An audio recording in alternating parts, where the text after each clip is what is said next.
You guys have been asking for more information on the next generation Corolla, and some of you guys were saying in my review that I posted yesterday, just wait for the new generation Corolla. Should you wait for the new generation Corolla? Well, not so fast. Today we're going to break down what I expect for the next generation Corolla, the powertrains, the exterior, the interior, when it should be coming, where it'll be made, all that good stuff. And by the end of it, you'll be able to make the decision of whether it's best to wait for the next gen or not. Grab your snacks and drinks, buckle in, and let's get into it. First and foremost, when is the new Corolla, the 13th generation? Guys, 13 generations. When is the new generation coming out? Well, it's going to be tough because at the end of this year, we are going to be getting the new RAV4. Watch my next gen RAV4 video. But the new RAV4 announced at the end of this year should be available spring summer of 2025, okay, as a 2026 model year. Would Toyota be so aggressive to launch two of their best-selling vehicles, the RAV4 and Corolla redesigns, within the same calendar year? Well, they could absolutely do it, but I think the Corolla is going to be pushed back to the next year. So think of it as mid 2026 is what I'm expecting for launch. And maybe we'll get a reveal by the end of 2025 for the next gen 13th gen Corolla. So I'm expecting it actually to be a 2027 model year, probably coming in 2026, mid 2026. December 2018 is when the RAV4 last gen went on sale, and then the Corolla was July of 2018. So there's about a 6-month delay. So that's what I'm expecting again. Whenever the RAV4 launch, or should I say, is available, think of the Corolla maybe 6 to 9 months after it with its launch as well. And let's get into the exterior design. We're looking at the new Camry here.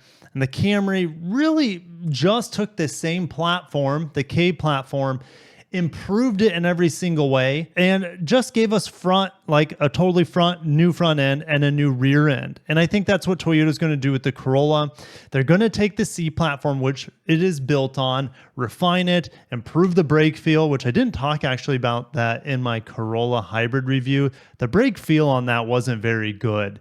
And the new Camry hybrid's brake feel is fantastic in comparison. So I'm expecting just small improvements like that, better ride quality, even though the LE drove the XLE drove very nicely, but better ride quality, better handling, better styling up front. Well, this is subjective, right? Not everyone likes this hammerhead design, but I'm really excited to see how the Corolla will translate the hammerhead design onto its body. If we look at the BZ3, this is the electric Corolla sized vehicle on sale in China.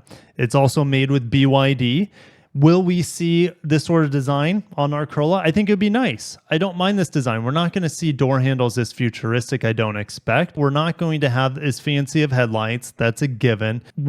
There's no way we're going to get a panel roof like you see probably on this model. We're not going to get a light bar in the back. Those are just too expensive of features, even though this vehicle is fairly cheap over in China due to their cutthroat pricing market. But I think we could see some of these things make their way into the Corolla here in the United States.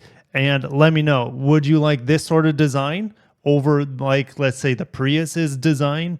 You know, the Prius is on the same platform, not as this vehicle, but as the Corolla. And we saw that huge jump in design, even though it's on the same platform, from the last generation Prius to the new Prius. The Corolla being the most vanilla car in the world, don't expect to see that much more aggressive design language than we currently see, to be honest. We're looking at the interior of the new Camry. Would we expect a similar layout for the Corolla?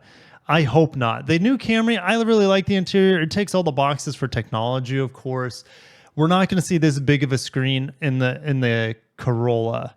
Currently, it's an 8-inch screen. They could make that a 9 or 10-inch screen if they wanted to. The Corolla's interior is just so simple. Let me pull it up for you guys. Here we go. Yeah, this is the XSE model. And yeah, it's just very, very simple. Maybe we get a fully digital screen back here like we see on the Camry on the high-end models, but I'm not going to get my hopes up. The JBL sound system is actually really good in here. I think that's going to stick around. Keep the traditional shifter like you do on the Camry as well as the current Corolla. I like the double knobs here. It's just a very simple, pleasing interior. I just want to see better materials overall. I don't think that's asking too much, especially since this piece right here is just hard plastic. It drives me bonkers. Now let's get into where the Corolla will be made. Well, it's going to continue, I believe, at the same sites that it's currently built at. So most of the volume, I would say around 170,000 of the total 230 plus thousand that it was sold last year in 2023, about 170,000 is made at the Mississippi plant where they make the Corolla sedan gas model with the CVT, with the true first gear, with the 2-liter engine. I think that's going to live on. I think they'll still keep making the Corolla front wheel drive non-hybrid in Mississippi with up to 170,000 units per year.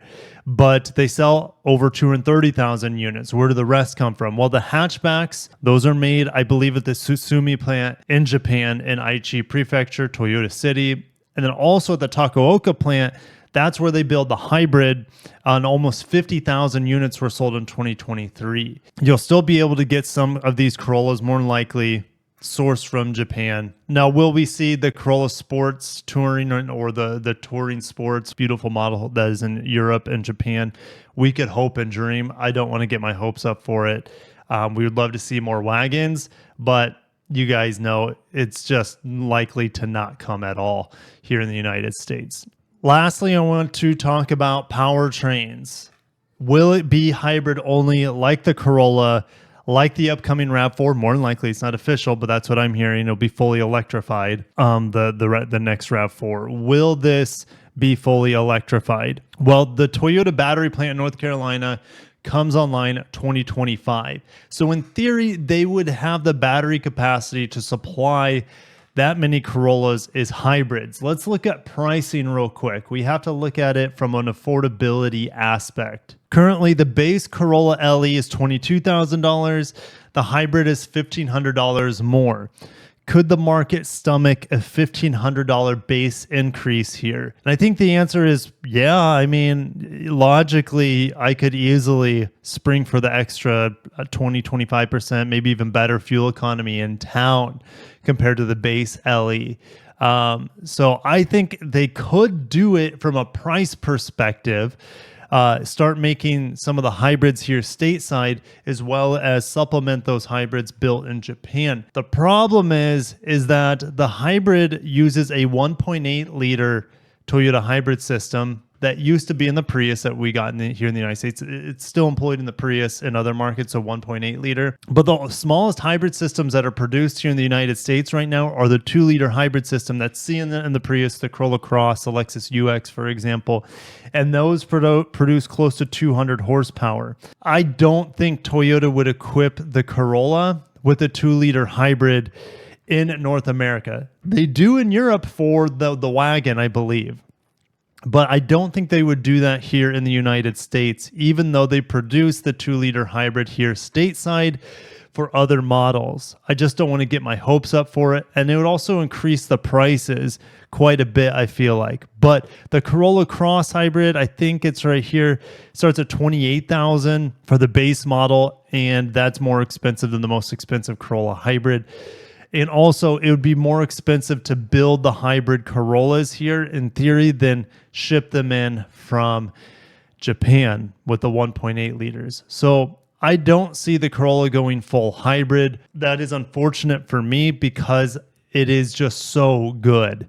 However, expect the Corolla hybrid still to be imported from Japan and likely to not be produced in the Mississippi plant, which seems really strange to me, to be honest. Maybe just maybe the XSE and the XLE Corolla hybrids will get the 2-liter while the LE and the SE keep the 1.8 liter. It's so hard to say, but don't expect the 1.8 liter hybrid to be produced here stateside. I am almost expecting the complete carryover of the powertrains that we currently have. So that's the 2-liter 169 horsepower engine. They got rid of the naturally aspirated 1.8 liter with the refresh in 2023. And then you'll also have the hybrids carrying over here, a hybrid Nightshade, which is pretty much a unicorn out on the market. And this has 138 horsepower, but really, really impressive fuel economy. Watch my review. I'm sure I've been sprinkling that B-roll in there for you guys. Now, what about the GR Corolla? They're going to have to keep making it more than likely, and that will be built at the Motomachi plant still in Japan. Would it be amazing to get a GR sports touring wagon instead of the hatchback here? That would be amazing. But it's not going to happen. That's like my dream Corolla, is a GR Corolla wagon instead of the hatchback. That would be so cool. I'm expecting a carryover of powertrains. I'm expecting carryover of platform, just like all the vehicles that are on TNGA. They're just getting refined versions of the platform they're currently on. I'm not expecting the vehicle to grow as a result. It'll still have the same restrictions in the hatchback, especially for legroom. I hope the materials on the inside get a little bit better.